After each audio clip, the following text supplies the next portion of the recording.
delayed start. My name is Laverne Reed from the CARICOM Secretariat in Guyana, and I'm very pleased to present to you today the Chair of the Conference of CARICOM Heads of Government, Dr. the Most Honorable Andrew Holness. This afternoon, he is joined at this press conference, the closing press conference for the 49th meeting of the conference, by colleague heads of government and Dr. Carla Barnett, Secretary General of CARICOM. I now invite the Chair of Conference to address you. Thank you. It's my pleasure to welcome you to this afternoon's press conference as we bring to an end the 49th regular CARICOM meeting. I'm happy to be joined by my colleague head, Prime Minister of St. Kitts and Nevis, the incoming chair, Honorable Dr. Terence Drew, and Mr. Laurent Saint-Cyr of Haiti, Haiti's Transitional Presidential Council. And of course, Dr. Carla Barnett, our Secretary General. The theme of the CARICOM conference was people, partnership, and prosperity, promoting a secure and sustainable future. Over the past 2 days, we addressed several critical issues of urgent regional priority and reaffirmed our commitment to deliver tangible results for the people of the community. Before I provide an update on the discussions, allow me to take a moment to honor the memory of Ricky Singh, the esteemed Guyana-born journalist whose fearless, incisive reporting shaped Caribbean discourse for over 6 decades. Mr. Singh passed away recently in Barbados, leaving behind a legacy of courage, integrity, and unwavering commitment to regional unity and press freedom. We extend our deepest condolences to his family, friends, and colleagues in Caribbean journalism.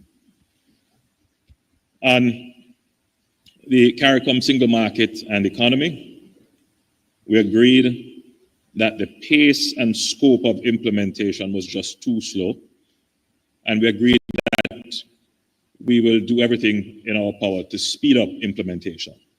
And I'm pleased to share that we are now moving from applying administratively the protocol on enhanced cooperation, which all member states have signed, with now 4 countries, Barbados, Belize, St. Vincent and the Grenadines, and Dominica, reiterating their willingness to implement full free movement under the protocol starting October 1, 2025. I want to make clear that Jamaica remains committed to implementing full free movement in accordance with the treaty amendments, and we are also examining ways to speed up our own implementation. The fact is that due to our legislative framework and other considerations, we have had to move with greater consideration. However, it is our intention to speed up the implementation of full free movement. Jamaica is indeed committed to this. Now, within the framework of the existing skills regime, heads agreed to add aviation personnel to the approved list of skilled categories. And it is worth noting that Jamaica contributed 3 new occupations to the list, namely photogrammetry, field maintenance personnel, and aircraft maintenance personnel.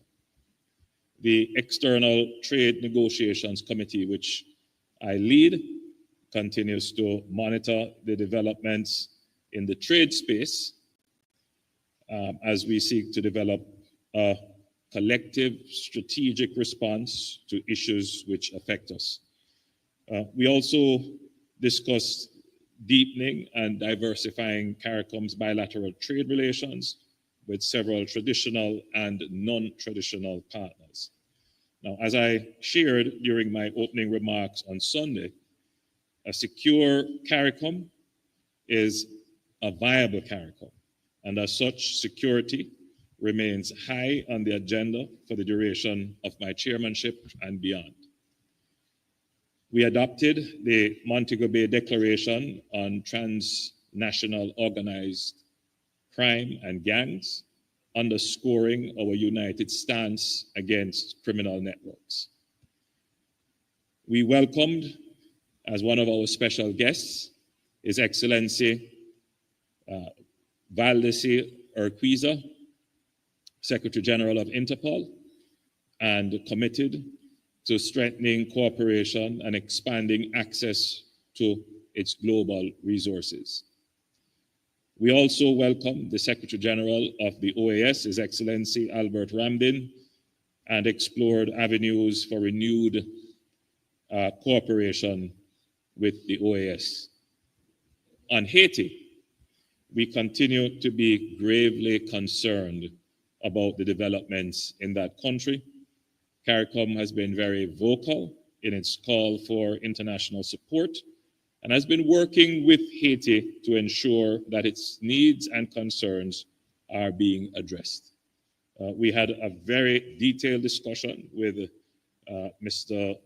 Saint-Cyr of the Haitian Transitional Presidential Council, who apprised us of the work of that council towards strengthening security, holding a referendum on the reform of the Constitution, and holding elections in November. Later on, I will invite Mr. Saint-Cyr to share a few of his own perspectives on this situation. In November 2025, all roads will lead to Belém, Brazil, for the UN Climate Change Conference, that is COP30. As small states, we continue to have a vested interest in building climate resilience. We approved our regional climate priorities and revised framework for building climate resilience 2025-2030, ensuring that the Caribbean speaks with one voice on climate financing and adaptation. On food and nutrition security, this continues to be a key element of our agenda as we seek to reduce the region's food import bill through the transformation of our agricultural sector. As we agreed in February to extend the Vision 25 by 2025 initiative until 2030, we use this meeting to endorse the Food Security Formulation and Design Plan and related mechanisms. I wish to thank President Ali of the Cooperative Republic of Guyana, who has been expertly leading the region's effort under this portfolio. As you may have heard, a recent report highlighted Guyana as probably the only country in the world which has the capacity to feed itself. Guyana is indeed food self-sufficient. Earlier this year, heads of government initiated a discussion on enhancing governance arrangements in CARICOM to improve implementation of decisions and to provide political leadership. The reality is that our operations must be more agile and fit for purpose as we seek to deliver outcomes for our community in more efficient and timely ways. We also received updates on several frameworks and mechanisms for functional cooperation, which are at various stages of implementation or consideration. And these include the draft CARICOM industrial policy and strategy, which is being conceptualized to promote government interventions and policies to empower specific industries, sectors, and firms to achieve and sustain regional competitiveness. Demographic trends and the proposed establishment of a regional population commission through which we can inform the preparation of a CARICOM population policy. That's another framework which we discussed.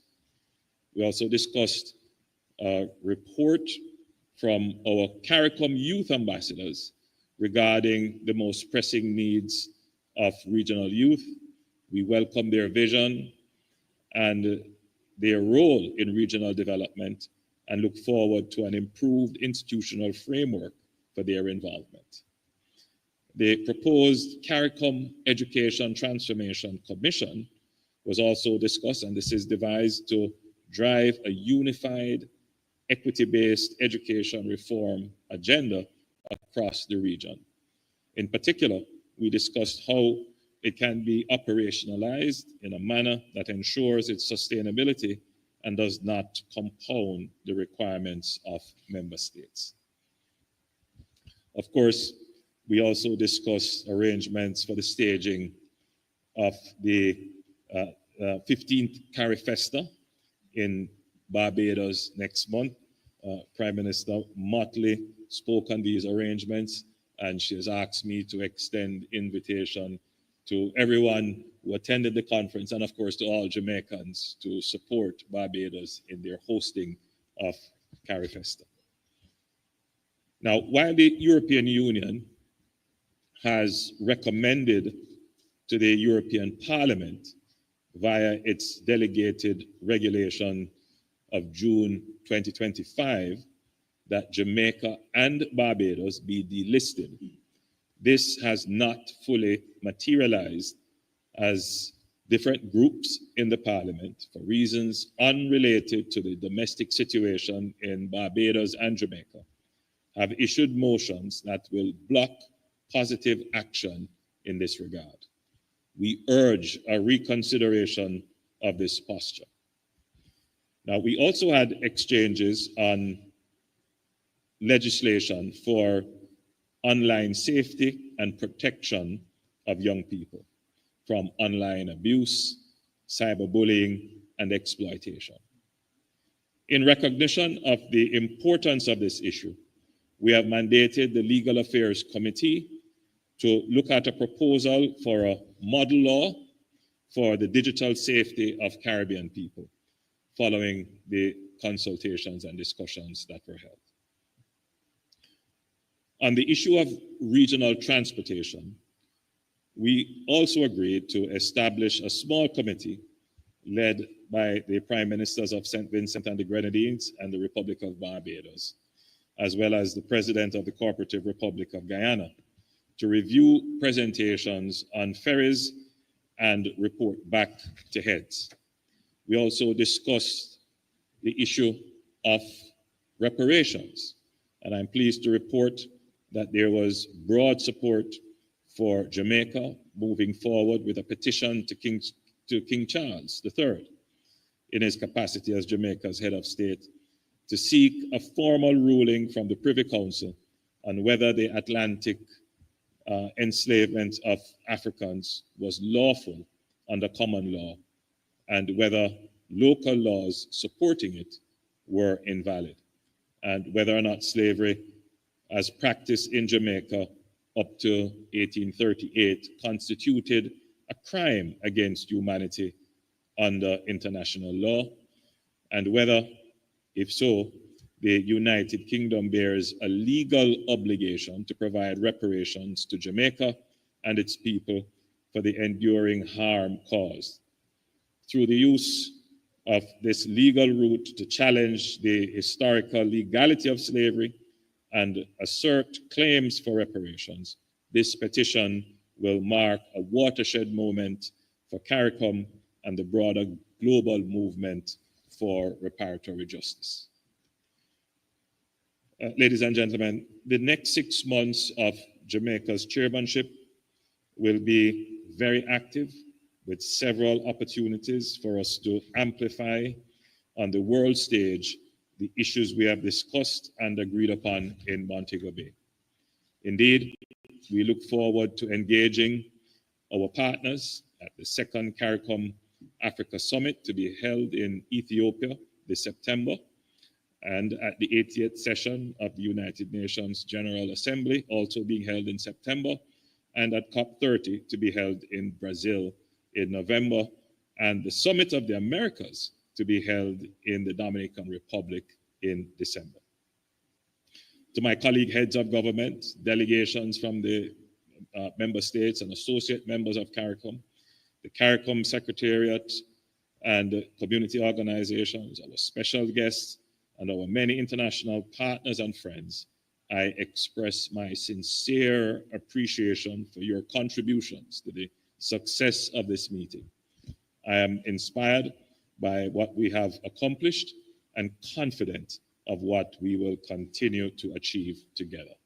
Ladies and gentlemen, we will now take your questions and respond to your queries. Thank you, Chair. We will abide by the protocols already established by the Office of the Prime Minister in Jamaica. One question per journalist, please. And when you are recognized, please give us your name, the media entity you represent, and the territory from which you come. Prime Minister, we also have journalists online, and we will take a few questions there as well. Thank you, Madam Moderator. But before we take your questions, and I know there would be many questions, I did say that I would ask my good friend Laurent Saint-Cyr of the Transitional Presidential Council in Haiti to give us a few words. Thank you. At the conclusion of my participation in the 49th Conference of Head of State of CARICOM, I'd wish to express my deep gratitude to the government of Jamaica for its warm welcome, and to the Honorable Andrew Holness for his leadership. I commend his commitment, alongside all our CARICOM partners, to placing the security crisis in Haiti at the forefront of regional priorities. Haiti today needs the region to speak with one voice in defense of security, peace, and sustainable development. I thank the countries that have already contributed personnel to the MSS and those offering training in support of our national security force. But we must redouble our efforts. Each sister nation can continue to contribute to the restoration of peace and security in Haiti through training, logistical support, financial assistance, and technical support. We are also counting on you to intensify advocacy with other regional and global partners for increased support toward more rigorous regional cooperation in controlling the illicit flow of arms and ammunition and combating drug trafficking. I welcome the discussions and the shared consensus that Haiti's security also depends on investments, including foreign direct investment, to address the structural causes of insecurity. Haiti remains a land of opportunity. We invite our partners to support economic recovery, especially in key sectors such as infrastructure, the green economy, innovation, education, and training, cultural tourism, and security, particularly in the greater North and greater South. I reaffirm my commitment to working alongside my colleagues at the TPC toward a successful transition. Haiti is ready to fully assume its responsibilities, but we will not succeed alone. Haiti relies on its friends and international partners, especially within CARICOM, for the restoration of security, the organization of elections, and long-term support for national reconstruction. It is together, through a united front of coherent, sustainable, and solidaristic actions, that we will be able to face this crisis and deliver on the major priorities of Haiti's transition. Helping Haiti rise is to respond to a regional imperative of security, stability, and solidarity. This is what it means to build a safe and sustainable future, the team that has brought us together over these past 3 days. Thank you. Thank you, Laurent. We can now take questions. Thank you, Chair. If you would raise your hand, please, we will recognize you in the order in which I see you, and then afterwards we'll ask you to turn your microphone on. Floor is open. Yes, please go ahead. The lady in the black jacket. Yes. Thank you. Just Natricia Duncan, The Guardian, UK, and I'm from St. Vincent, the Grenadines. And this is directed to the Prime Minister Holness. Just in terms of the reparations discussions that you had, and you mentioned that you had broad support for Jamaica's move to take those questions to King Charles. I wanted to find out what implications this will have for other Caribbean countries, especially those, where King Charles is not their head of state. How will this affect or support the reparations movement moving forward? Thank you. Thank you for that question. The reparations movement has grown, and there are diverse approaches as to how the issue of reparations should be treated. The consensus in CARICOM is that we should explore all routes, but we should be coordinated. Jamaica had long had its own reparations effort, and I think at this point I should acknowledge the efforts of Jamaica Member of Parliament Mike Henry, who many years ago brought a resolution to the Jamaican Parliament to pursue a particular avenue, which is an appeal to the head of state, now the king, through the Privy Council, to test whether or not slavery was actually legal under British law, and slavery as practiced by the British Empire, whether or not that was legal. That resolution was passed in our parliament and affirmed by our cabinet, and we are now executing it. The CARICOM Reparations Council or Committee also has an approach, which is a much broader approach, which seeks to look at the developmental aspects of the reparation movement and approach. And we had discussions internally as to how both strategies can be reconciled. And it was agreed that both strategies reinforce each other. And it was agreed, therefore, that Jamaica would move forward.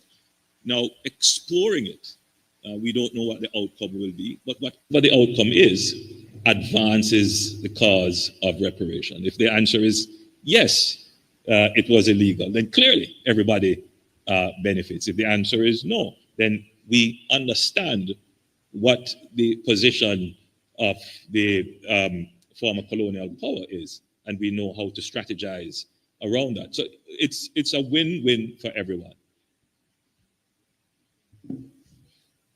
Gentleman just beside her, please go ahead. Hello, good evening. Akash Samaru, Guardian Media in Trinidad and Tobago. Now, with respect to the United States and the imposition of tariffs, now the initial deadline for nations to finalize bilateral trade agreements, which was July 9th, has been extended to August 1st.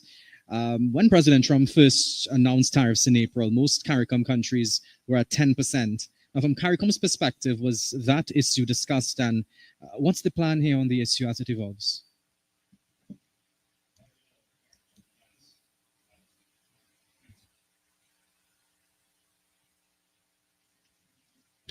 Yeah, as you would know, CARICOM has an external trade negotiation committee. First of all, that committee has been very active, and they have met.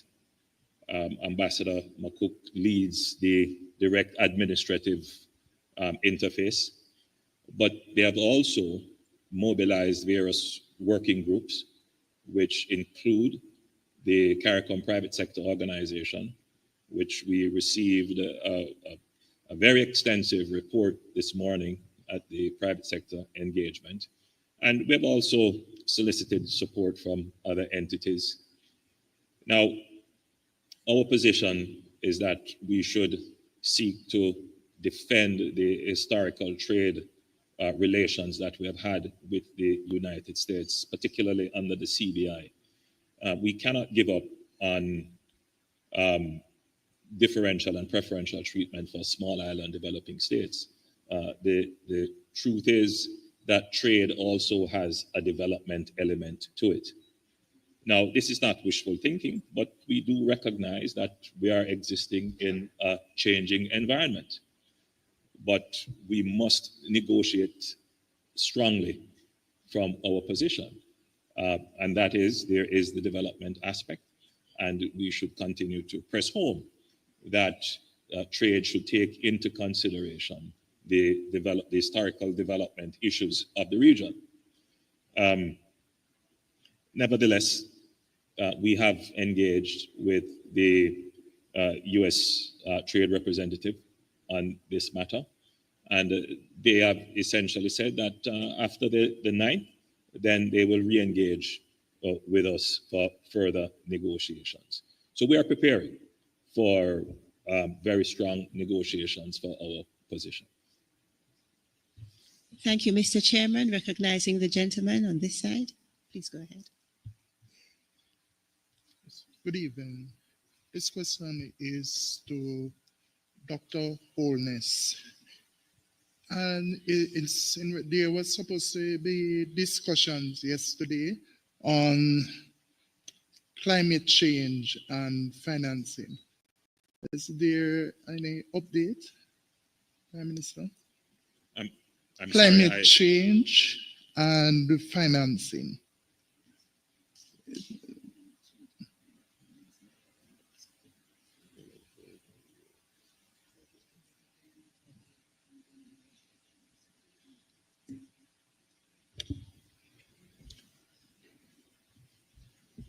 We are preparing as usual for the upcoming COP, which will include discussions on climate financing. I mean, the issues haven't really changed. The issue of access and the dedication of more resources to climate change. We did discuss, and the concerns were raised, that it is clear that some countries are recrafting, recalibrating, even changing their position on the issue of climate change and the financing that they would have normally allocated. And it is a concern. But we should bear in mind that this region, and in particularly CARICOM and small island developing states, will continue to lobby very hard for climate justice. And we will continue to press the international community to fulfill their obligations as it relates to ensuring that there is adequate resources for adaptation and mitigation efforts. Thank you, Chairman. Please go ahead. All right. Anthony Log, Television Jamaica. Dr. Holness, the International Court of Justice is due to deliver its advisory opinion on the legal consequences of climate change later this month. Can you say what are your expectations and what will be the next steps for the Caribbean if the advisory does not support the climate justice case? Well, you know, it's hard to make a pronouncement on what a court is likely to say.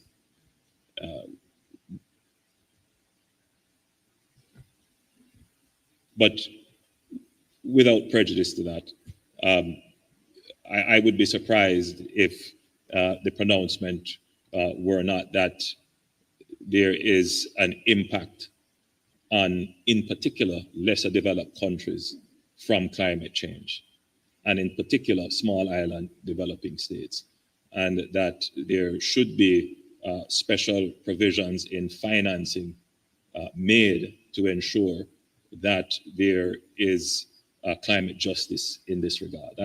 That would be my expectation, not my pronouncement on what the court may say.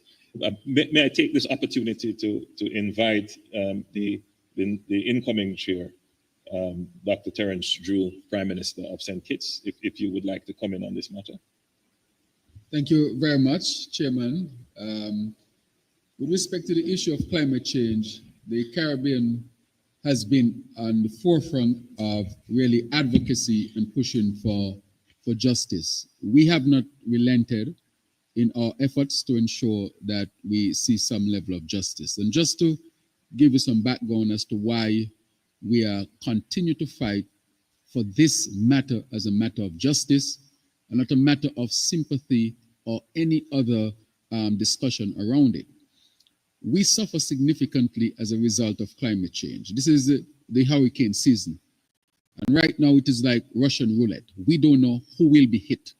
And who will be hit can be hit devastatedly, which would take years of recovery, or the extent of the damage can be such a high percentage of the overall GDP that those countries are set back. We see the effects with respect to the sargassum affecting the beaches throughout the Caribbean and having an impact on our tourism. We see the insidious impact of climate change with respect to the increased temperature and so forth, and how that is affecting our infrastructure, our daily lives, and even health. Climate and health is a significant matter, and I speak as a medical doctor as well. Climate and agriculture and food security. Climate is affecting every single aspect of our life, whether we know it or not. And therefore, we are expecting that, and it's reasonable to expect that the court will stand on the side of justice. So we are hoping for a favorable outcome. If for any reason the outcome that we hope to get is not had, that will not daunt us in any way. We will continue to be on the front line of this advocacy and to seek justice. And I ask the Caribbean press, you all are all here, you live in the Caribbean, you suffer from the scourge of climate change. We want you also to join us to make a strong case for the Caribbean, SIDS, and other countries that are disproportionately affected by climate change. To say lastly, we have not created the issue. We are the victims of the issue. However, we are not going to act like victims. We are going to be our own advocates and to join with those who want to see justice with this. So we seek international partners, but we also seek your partnership. I want to see articles and news items dealing with the scourge of climate change in the Caribbean and spreading it to the wider world. So together, I think we can really make a strong case and reach where we intend to reach on the matter. Thank you very much. Thank you, Prime Minister Drew. Lady at the end of the table. Yes, yes.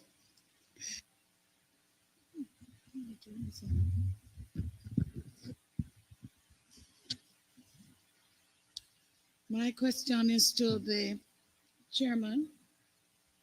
I'd like to find out from you if any other Caribbean country has committed to sending military aid to Haiti, and whether or not Jamaica will be sending more of its people to help in that country. There are some long-standing commitment. I wouldn't necessarily call it military aid. More personnel support for the multinational security force that is there. But there are no new commitments since then. So Jamaica and Belize, I believe, would be the only two countries that would have presently a deployment on the ground. I'm not sure the Bahamas has any deployment. They made a commitment, but I'm not sure that the Bahamas had a deployment.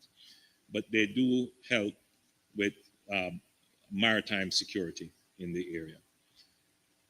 Other countries regionally in Latin America have been providing support and have indicated my understanding that they are willing to provide support. Guyana and Guyana would have indicated their willingness to provide humanitarian support. And of course, Jamaica would join in that as well. The difficulty with providing humanitarian support is that you need to have some form of security mechanism to ensure that the humanitarian support actually gets to the intended beneficiaries. So presently, the challenge would be a resource challenge to have enough resources to support a full deployment of security personnel. Currently, the largest deployment in Haiti would be from Kenya, and that essentially leads the multinational security force. But Lauren is here, and he could give you some more details on that. Yes, I would add, based on my conversation with the Prime Minister of the Bahamas, he will try to send a vessel along with the help of the US in the region close to Haiti. So this is what I wanted to add. Yeah. Thank you, Mr. Chair. Please go ahead. Yes.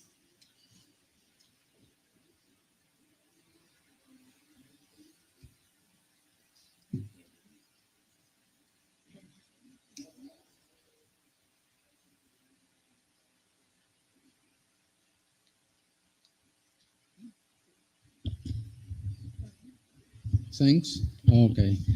Gabriel Martinez from Xinhua News Agency. How viable and impactful do you define South-South cooperation for development of CARICOM? What concrete steps is the community taking after this meeting to deepen ties with other regions like Africa, Asia, Latin America? Thank you.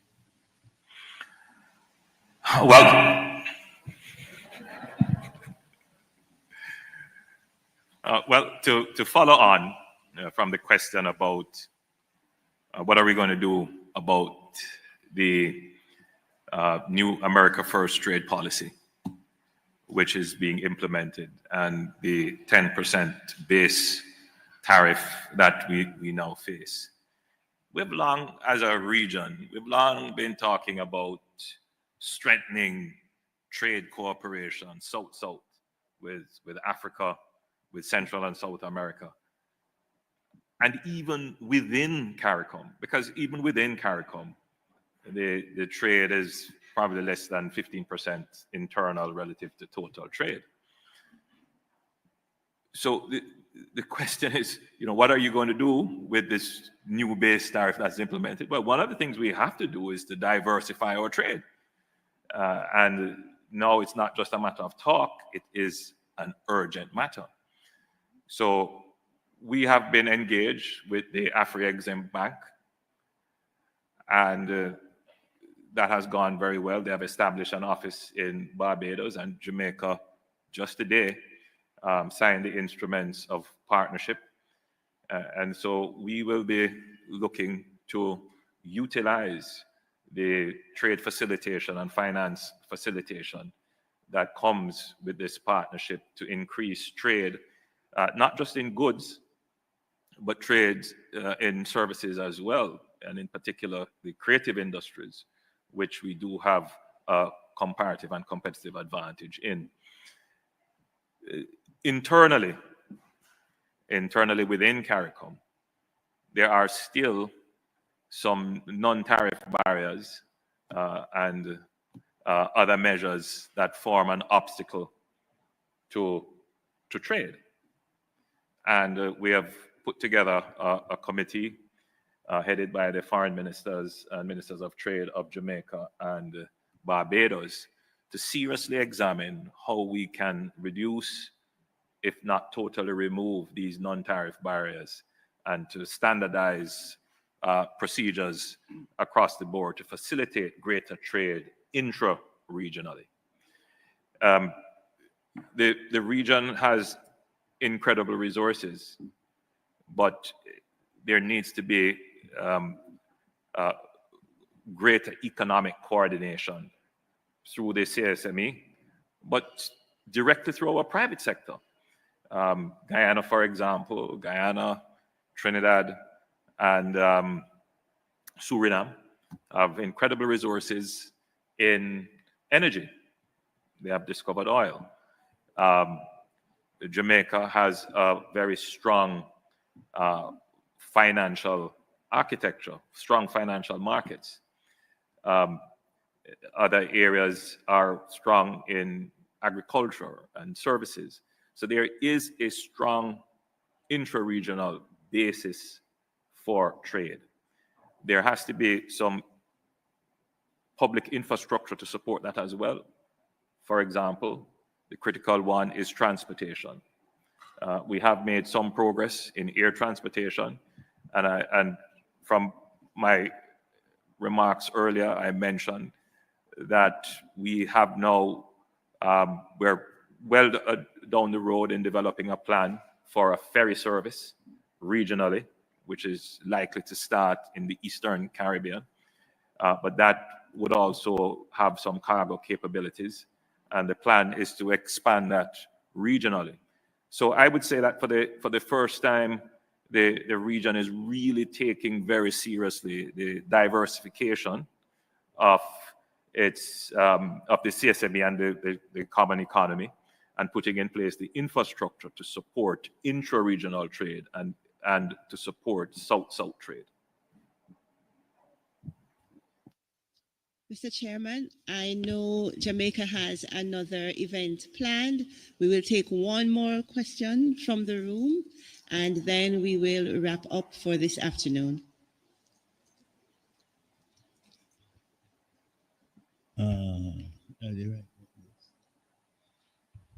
My Prime Minister, Dr. Andrew Holness. As you know, my name is Ras Asta Black, and I'm from Bob Arts Television, which is local here in Jamaica. I would like to take things on a softer vibes right now in asking you to endorse the North Coast Highway from Montego Bay Airport to Ocho-Rios to be renamed the Reggae Highway as a tribute to all our ambassadors of this great music come from this little island, reggae. How can I say no? That's true. But obviously, I can't make policy on the fly. But I would say, I would say it's an excellent idea. And though this is not what you have raised is not necessarily CARICOM related, but just for context, we are planning the extension of the North-South Highway. And there actually was a proposal, still a live proposal, to name a part of that corridor after a great international musical icon with Jamaican heritage, Harry Belafonte. So the idea is one that does resonate with me, and I will take it back to Cabinet and have a full discussion to see how that could be accommodated. Thank you for the suggestion. Thank you, Chairman. We appreciate that you, colleague heads, and the Secretary General have made yourselves available to speak today with the media. And the chair would like to take a final question from the room, from this side. Not that I would like to, but...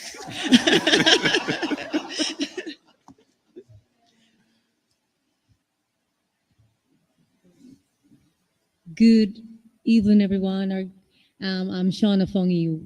My question, are we going to see more trading among Caribbean nations? Yeah, I mean, the answer to that is yes. You're going to see more trading, but look, most of our economies are service-based. So you're going to see more trade, but you should also take note that trade works when there are other parallel activities. So there needs to be a freer and more integrated capital market and a freer labor market. And therefore, the free movement of labor in the region is something that is critical. And as I had announced earlier, we now have 4 countries that have indicated that they are at the stage where they are prepared to start as at the 1st of October. That's the 1st of October. And Jamaica is making the commitment that we will do it, but we still have to work out our internal legal and procedural issues. But what we're committing to is to put that on a fast track. In fact, the Minister of Foreign Affairs will likely be tasked with ensuring that very, very soon we can join the other 4 who have said they are ready. Oh, and the Secretary General is reminding me that for trade, you need transportation as well, and we are well on our way in that, both for trade and for the free movement of labor.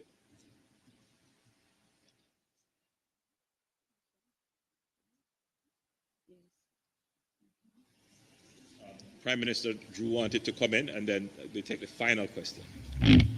Oh, right. I thought that was the final question, but nothing is wrong nonetheless.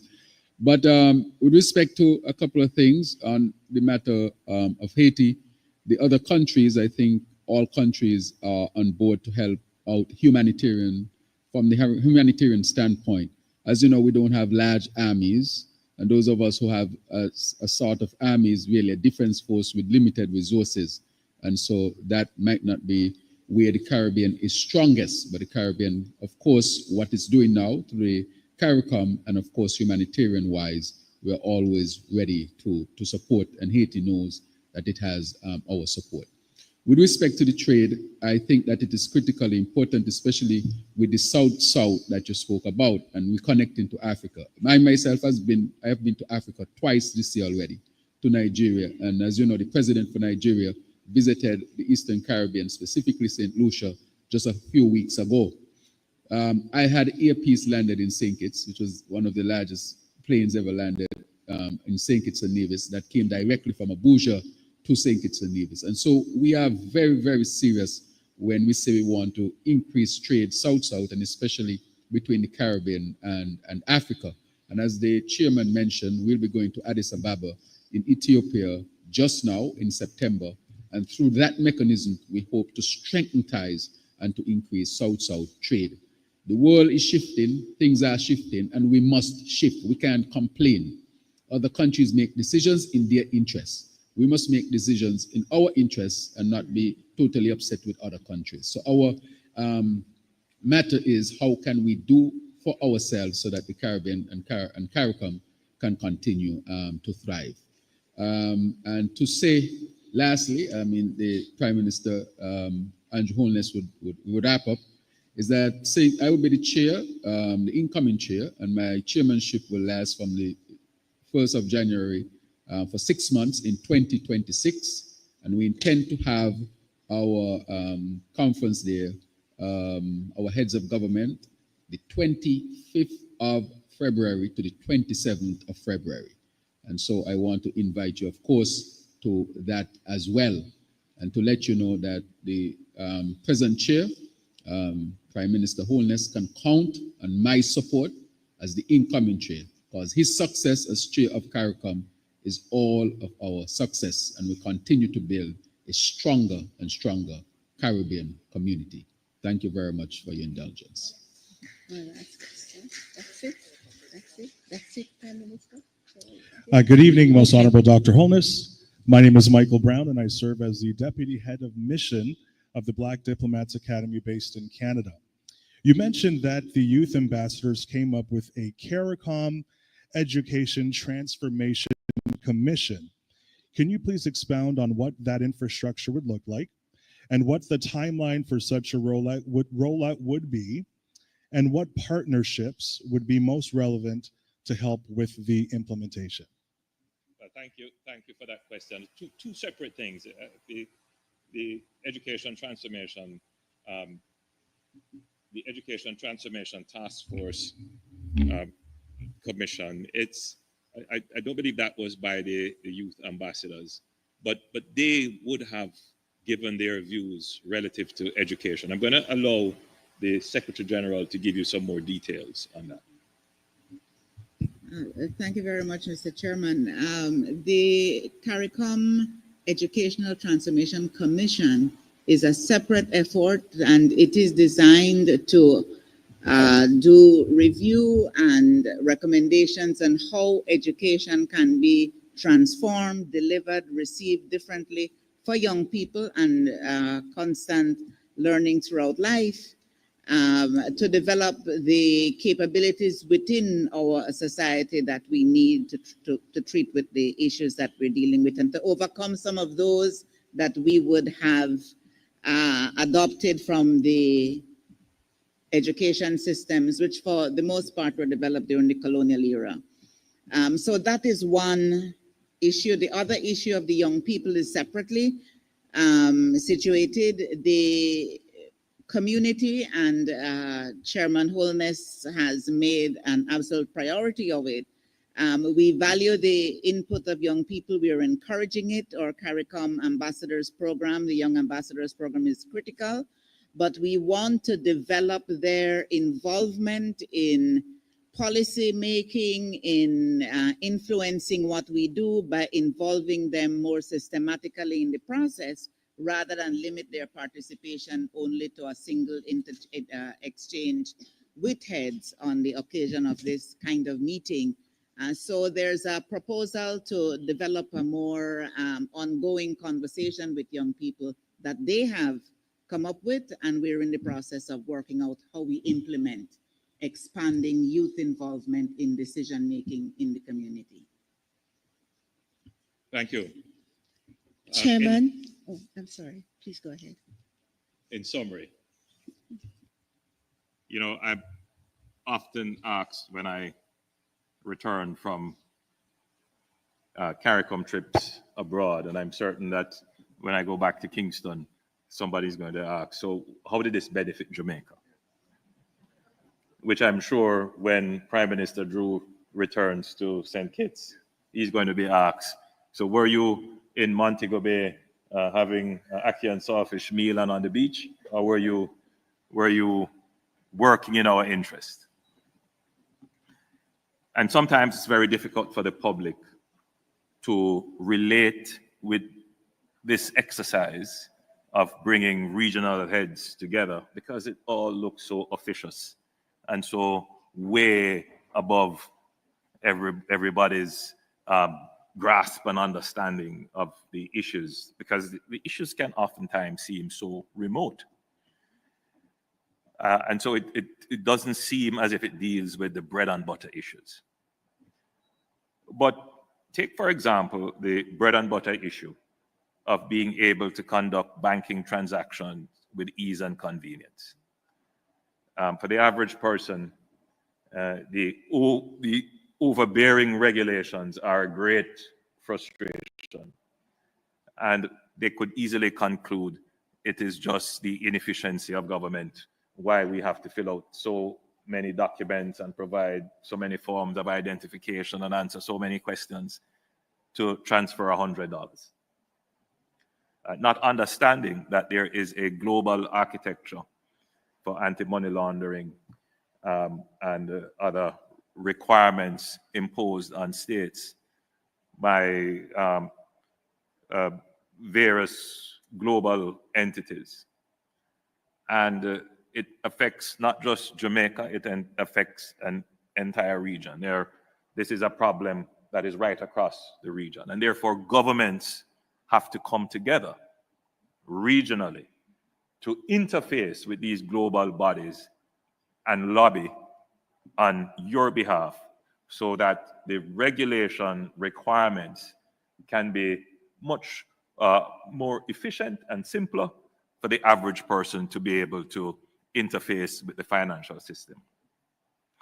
I would have read something, and I'll read it again to demonstrate the problem. While the European Commission has recommended to the European Parliament via its delegated regulation of June 2025 that Jamaica and Barbados be delisted, this has not fully materialized as different groups in the Parliament, that is the European Parliament, for reasons unrelated to the domestic situation in Barbados and Jamaica, have issued motions that will block positive action in this regard. we urge a reconsideration of this posture. Nobody understands that. And therefore, the question would be asked of me, why did you come here? Well, hidden in all of this is CARICOM's strident appeal to the European Union to exercise a greater discretion that countries that have complied through great sacrifice, discomfort, and cost to the people of a developing country, that greater discernment and consideration be given to our circumstances, and that we are not lumped in with everyone else or having to wait for an extended period of time before relief can be given to us. And so that is what we were here doing today. It may not materialize tomorrow that you'll have an easier banking system, but over time, it will. Take, for example, the issue of security. Crime and violence used to be thought of many, many years ago as only a Jamaica problem. Now, it is a regional problem. And all of us, all heads, have to be addressing it. Crime and violence is, I use the term, multifaceted and multidimensional. Prime Minister Drew, by training a medical doctor, takes very strongly and seriously the public health approach. For me, I was and still am an advocate of the public health approach.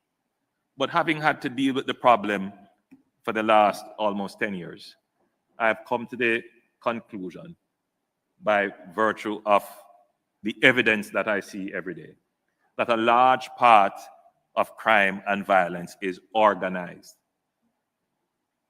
It has intelligence, finance, and some structured administration behind it. I use the word administration advisedly, but there is somebody planning, somebody accounting, somebody keeping records, somebody checking what is happening, somebody making connections. And we have not dealt with it for the sophistication that is behind it. Now, the truth is that if you were to look at every homicide committed, every murder committed in the region, maybe 70% or more could be ascribed to an organized use of violence, which ended up in the ultimate loss of life. If that is the case, we have to restructure our society. We have to restructure our police force to deal with this. We have to retrain them. We have to train their doctrine. We have to give them the right equipment.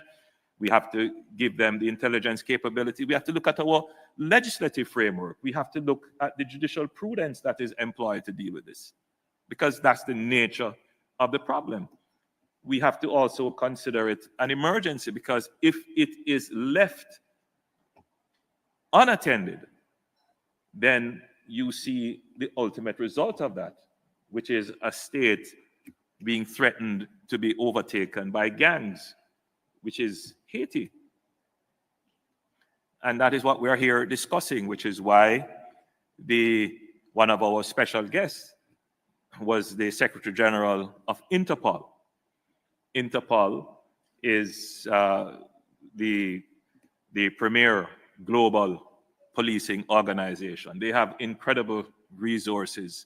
They have massive databases which can be of use to us in dealing with this organized criminal enterprise. And therefore, we are exploring ways to intensify. We do have a very strong relationship with Interpol, but we're looking at ways to intensify that. And more than that, we are also sharing with other countries in the region. We've put on a mini security expo to show other countries in the region what Jamaica is doing and how what we're doing could be replicated in their own space. And so that's beneficial to everyone.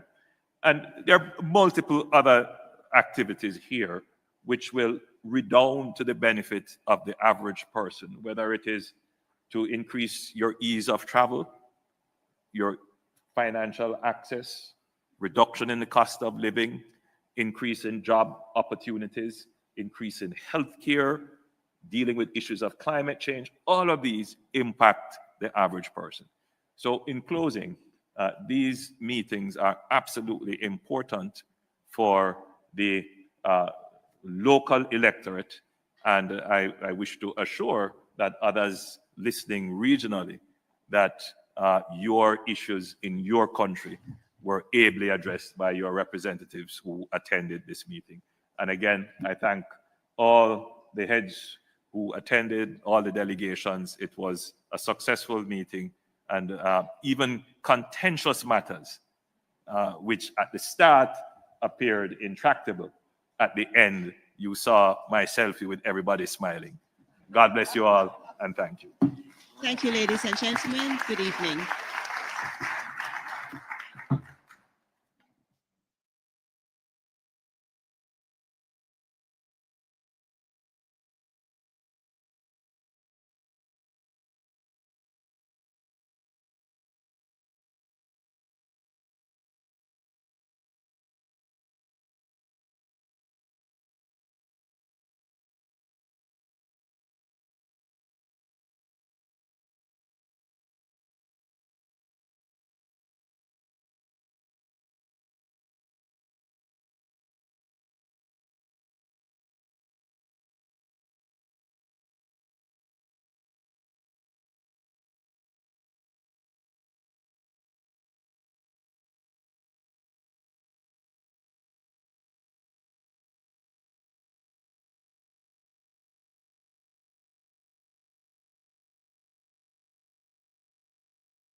When the game gets rough and this life just seems so tough, make we talk, my people, make we talk. When this town becomes an ugly place, don't let it erase the smile from your face. Make we talk, people, make we talk. Conversation is the key, a guiding light for you and me. Spark a talk and you will see. Conflict solver A to Z. World leaders master the art of self-defense just by talk. So people, make we talk. Hey, we're living in a world that on ourselves we must depend. Make we talk.